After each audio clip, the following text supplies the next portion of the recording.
makanya kami ada di situ. Ingat, kalau bukan karena syarikat tidak ada itu harapan kami berdoa kepada Tuhan. Hanya satu pesan dari kalau orang Batak itu ada bumbu masak yang paling khas andalima. Dalam perkawinan ini andalima. Kepanjangan dari andalkan iman. Andalkan iman dalam menjalani bahtera keluarga ini. Maksudnya di situ berserah kepada Tuhan. Jangan andalkan pikiran. Hanya itu. Ya. Jadi berdoa kepada Tuhan selalu bikin Tuhan dalam hidup kita.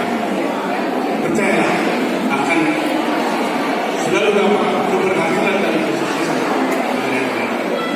Soalnya utama untuk dia bermaka saya dapat hasilnya. Jadi rasa gue sedikit dibotok itu beberin dulu.